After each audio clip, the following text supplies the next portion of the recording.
so Tom thinks he's a Feld fan, but he seemed to only like the Castles of Burgundy in every single form, which is a great game. But let me tell you about 5 other Feld games that are phenomenal.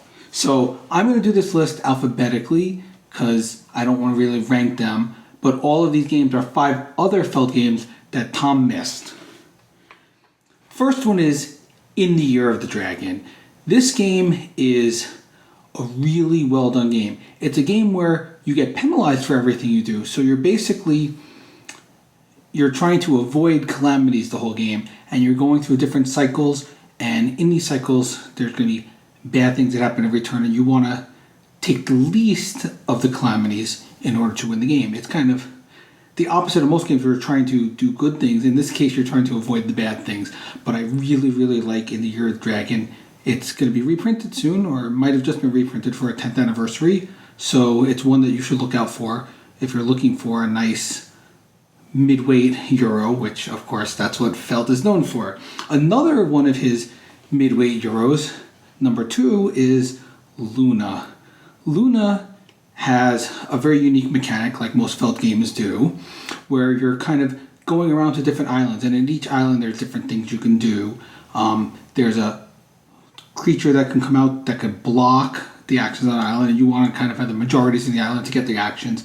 Then you want to take your pieces into the middle of the board where you can get points by getting areas in the middle of the board as well. It's a very unique kind of Mancala style where you're moving around these islands and trying to get actions and have majorities. Another game, number 3 on the list, that I think has the uniquest mechanic of all his games is Macau. Now Macau is your standard, you're delivering goods, you're running around, you're trying to deliver goods, you're moving up a wall for turn order, but it has the most unique mechanic I've ever seen, which is called the Wind Rose. This Wind Rose is interesting because all of his games use dice, or a lot of his games use dice, and in this one you roll the dice and each die is a color, and when you get the die, it might be a purple and a 6. So you can take 6 purple cubes and you can put them in the 6th spot on your Wind Rose, which means you're not going to get to use those cubes until 6 turns later.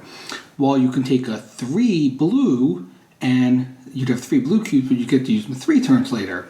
Of course, you need to have cubes every single turn, and those cubes will buy you cards, which will do cool things, which will expand your empire in the game. So it's very unique, and I love that Wind Rose mechanic where do I take a lot of cubes and have lots of things to do at one turn with all the cubes, or do I take a little just to make sure I don't miss a spot of cubes? Macau is wonderful. So the 4th one of his that Tom missed is Notre Dame, I guess, if you're French. And this one is one of the first games that came out with a drafting mechanic. You have a deck of cards, everyone has the same deck of cards, and you pull a few of them, 3 of them, and then you have to decide which of the actions of my cards do I want, and you got to pass the rest. Then you're going to get the leftover cards from the next player, and then you're going to get the leftover cards that come through. So you're going to end up with 3 actions. You could end up with 3 of the same actions or 3 different ones, but you don't know what actions you're going to get because you don't know which of the 9 cards you pulled versus which of the 9 cards your neighbor pulled that they're going to give to you. So it's a very cool, neat kind of card drafting system. The game plays out standard. You're kind of trying to go for different things, and the more you build up in each of the areas, you're going to get more points, but you have to make sure you have health because rats are going to come. And the game plays like a standard Euro, but I love his mechanic of the drafting, which obviously came out way before games like Seven Wonders came out, which made drafting even more popular, but Stefan Feld thought of drafting a long time before that. And finally, the 5th game of his that I wanted to share with everyone is Roma.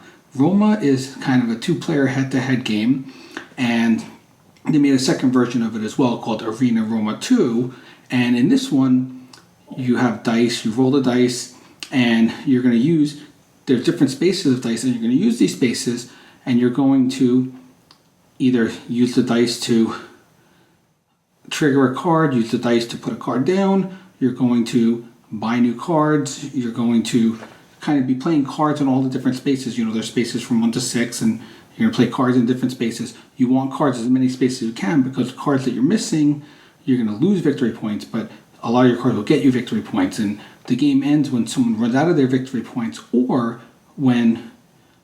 if you go to 0, or if the whole pile of victory points get taken by the combination of 2 players, and all the cards have cool actions that have a back and forth flow. It's kind of, I don't know how to describe this game, kind of sort of like a Magic style game, because you're playing cards back and forth, or like a game like that, but it's more Hera and Zeus, which was like Stratego, the card game. It's got this cool back and forth mechanic, but the fact that you have dice and you're going to different spots and you're kind of triggering things across, but you also have to be careful, because it's not only you're trying to collect victory points, but you're trying to limit your opponent's victory points by trying to make him lose victory points at the same time. It's a very cool game. That's Roma. So I just want to give you a short little list of 5 games that Tom missed, because Stefan Feld, as we know, is one of the best designers out there. I love the guy. I love his games. I'm looking forward to the ones that come out this coming year. And I just want to give you a taste of a few of those that Tom missed. And hope you guys get a chance to check them out, since most of them will be in their 10th anniversary this coming year. Thanks so much for watching the Dice Tower videos. Find more great videos and reviews, as well as our top-rated audio podcast at Dicetower.com. You can also find other great shows at DicetowerNetwork.com. I'm Eric Summerer, and you've been watching The Dice Tower. The Dice Tower is sponsored by Cool Stuff Inc., where you can find great games for great prices. Cool stuff in stock. Check them out at CoolStuffInc.com.